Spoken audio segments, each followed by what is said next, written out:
সবাই। আসসালামু আলাইকুম। ওয়ালাইকুম সালাম। চাচা, আপনি কেমন আছেন? আলহামদুলিল্লাহ। আপনাদের এই বাগবাড়ি গ্রামে আসলাম এই কিছুদিন পূর্বে।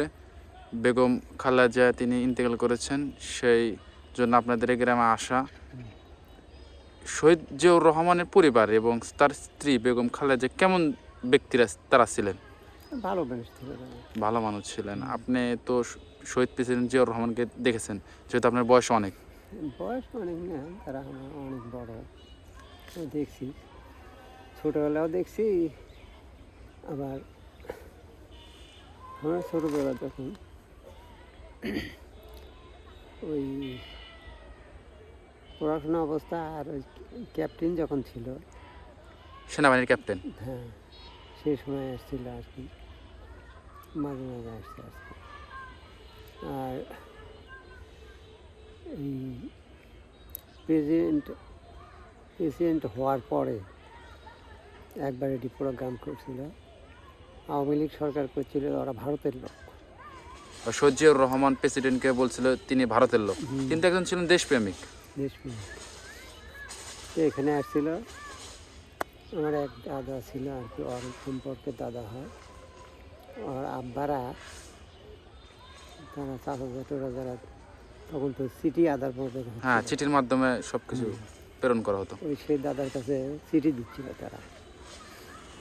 সেই চিঠিগুলো করে করে সে রাখে দিছে।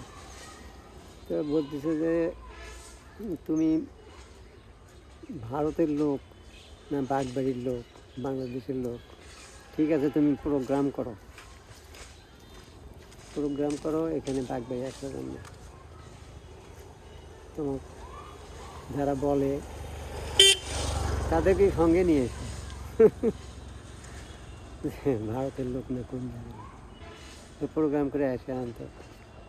সেই সময় আমরা দেখছি সুন্দরভাবে পড়াছে, এমনি বাইরে প্রাইভেট পড়াছে, তারপর স্কুলত পড়ছে, সে স্যারেরা আসছে, আরও গ্রামীণ লোকজন, ওই দাদা, আরও সব আমরা আরও ভাই মুরব্বী যারা আছে তারা বেশভাবে সাংবাদিকগুলো দেখে দিচ্ছে। দেখেন এই যে এই পত্রগুলো দেখেন, আর কে হয় তারা, কোন জায়গার লোক। মানে কথা বলছিল শহীদ প্রেসিডেন্ট জিয়াউর রহমানকে। হ্যাঁ, বলছিল তিনি বাংলাদেশের এই নথিগুলো, এই পত্রগুলো দেখেন, তিনি বাংলাদেশের নাগরিক, এগুলো তার প্রমাণ। হ্যাঁ, বলেন, তারপর কি বলেন?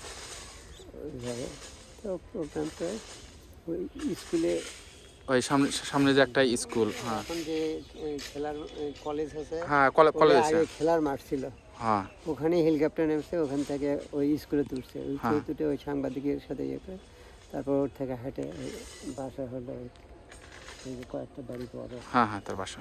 ওখানে এসে খাওয়া দাওয়া করে সেদিন চলে গেছে। পরে বললো যে দাদা আমি আবার এখানে আসবো, তখন 2-3 দিনের সময় লেগে আসবো। তারপরে তার আসা হয়নি। ওই শেষ আসা। পরে যাওয়ার পরে ওই কিছুদিন পরে চিটাগাং থেকে তাক মেরে ফেলতে আর কি। এটা তার মানে আপনার ষড়যন্ত্র করে। ষড়যন্ত্রিত। আচ্ছা চাচা, আপনাকে ধন্যবাদ। ঠিক আছে।